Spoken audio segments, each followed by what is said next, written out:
দেখুন, বাস্তবের চিত্র বলুন বা ক্রিকেটের দুনিয়ার চিত্র বলুন, সেখানে যদি খারাপ চিত্র বলা হয় সেটা পাকিস্তানের নামই সবার আগে আসে। এবার পাকিস্তান সেটা হচ্ছে বাস্তবের দুনিয়ায় যে একের পর এক জবাব কিভাবে ভারত তাকে দিয়ে গেছে তার মানে নিউজ পুরো ইন্ডিয়া কেন পুরো দুনিয়া দেখেছে, ঠিক আছে। এবার ক্রিকেটের দুনিয়ায় সে যে প্রত্যেকবারে একের পর এক জিনিস করে বেড়ায় যার জন্যই সমস্যাটা দাঁড়ায়। আর এখন সেই পাকিস্তান আবার একটা বড় খেলা খেলেছে, আর সেই জালে পা দিয়েছে বাংলাদেশ। আর বাংলাদেশ দিন দিন এমন ওই যাচ্ছে আর কি, মানে কেন বাংলাদেশ বলা হয় এই ভিডিওটা পুরোটা দেখলে তুমি বুঝতে পেরে যাবে, ঠিক আছে।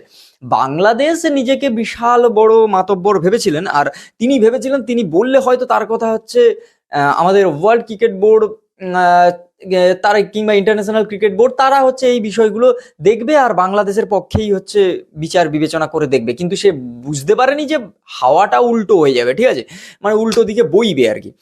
পাকিস্তান ভেবেছিল যে হচ্ছে পাকিস্তানে একমাত্র দেশ, সে বলেছিল বাংলাদেশের পাশে আমি থাকবো যখন সে বলেছিল যে ইন্ডিয়া এসে ওয়ার্ল্ড কাপ খেলতে আসবে না। এবার ওয়ার্ল্ড কাপ কেন ইন্ডিয়ায় খেলতে আসবে না এই রিজনটা জানতে গেলে কিছুদিন আগের ঘটনায় তোমাদের ফিরে যেতে হবে। সেটা হচ্ছে আইপিএল। আইপিএল এ যখন একের পর এক হচ্ছে দলের স্কোয়াড অ্যানাউন্সমেন্ট হয় বা সেখানে অকশনের যখন হচ্ছে ওই প্লেয়ার কেনা বেচার গল্প আসে, তখন হচ্ছে বাংলাদেশের একজন প্লেয়ারকে কেনে কেকেআর মুস্তাফিজুর রহমান। আর সেই মুস্তাফিজুর রহমানকে ঘিরেই সমস্যা। তার কারণ কিছুদিন আগের ঘটনা একটা ঘটেছিল যে হচ্ছে বাংলাদেশের দীপু দাসকে সে আবার হিন্দু ধর্মের বলে তাকে হচ্ছে কোনো একটা কারণের জন্য তাকে হচ্ছে মানে জীবন্ত জ্বালিয়ে দেওয়া হয়। সেই প্রতিবাদে দেশে প্রচুর মানুষ কথা বলা শুরু করে, এগিয়ে আসে। সেই কারণে ক্রিকেট বোর্ড এই সিদ্ধান্ত নেয় যে বাংলাদেশের এখন এই পরিস্থিতি যতদিন না ঠিকঠাক হচ্ছে, বাংলাদেশের কোনো প্লেয়ারকে আমাদের আইপিএলে নেওয়া যাবে না।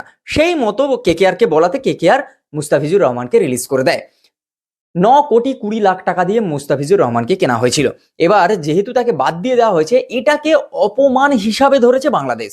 এবার ধরে বাংলাদেশ বলেছে যে মুস্তাফিজুর রহমানকে বাদ দিয়ে দেওয়া মানে কিন্তু আমরা হচ্ছে ওয়ার্ল্ড কাপে ইন্ডিয়ায় খেলতে যাব না। এবার এখানে লজিক কি? এবার আইসিসি তো লজিক চাইবে। এখানে লজিক দিয়েছে যে হচ্ছে আমরা সেফ ফিল করছি না ইন্ডিয়ায় যেতে, ফিল করছি না। তাদের ফিলিংসের উপর ডিপেন্ড করে তাদের ভেন্যু চেঞ্জ করে দেওয়া উচিত তাদের কথা অনুযায়ী। কিন্তু এইভাবে কোনো প্রুফ আইসিসি পায়নি যে থ্রেট কালচার বলো বা কোনো রকম থ্রেট আসছে কিনা ইন্ডিয়ার তরফ থেকে বা কোনো রকম ইস্যু আছে কিনা সিকিউরিটি রিজনে। কিন্তু সেখানে কোনো রকম কোনো দিক না দেখতে পাওয়াতে সেখানে আইসিসি নিজে থেকে বলে যে তোমাদের ইন্ডিয়ায় খেলতে আসতে হবে, ভেন্যু কোনো চেঞ্জ হবে না। আর যদি তুমি না খেলতে চাও তোমরা, তাহলে ওয়ার্ল্ড কাপ থেকে তাদের বাদ দিয়ে দেওয়া হবে। তাদের পরিবর্তে পরবর্তী একটা টিম স্কটল্যান্ডকে এই টিমে নেওয়া হবে। মানে এই ওয়ার্ল্ড কাপে যে কজন টিম খেলবে তার টিমে হচ্ছে স্কটল্যান্ড যুক্ত হবে। সেই বিষয়ে তাদের 24 ঘন্টা সময় দেওয়া হয়েছিল বাংলাদেশকে, আর বাংলাদেশ ওয়ার্ল্ড কাপ খেলবে না না বলে দিয়েছে। এবার ঘটনাটা হচ্ছে তাদের পক্ষে একজনই ভোট দিয়েছিল, তাদেরই দাদা ভাই বাবা বলো যাই বলো, পাকিস্তান। এবার বাংলাদেশ ভেবেছিল যে পাকিস্তান আছে মানে আমরা কিছু একটা করবো, কিন্তু পাকিস্তান বাস কিচ্ছু করতে পারলো না। বাংলাদেশকে মাঝখান দিয়ে তার একটাই জায়গা ছিল ক্রিকেট, সেখান থেকেও সে এক প্রকার বিতাড়িত হলো।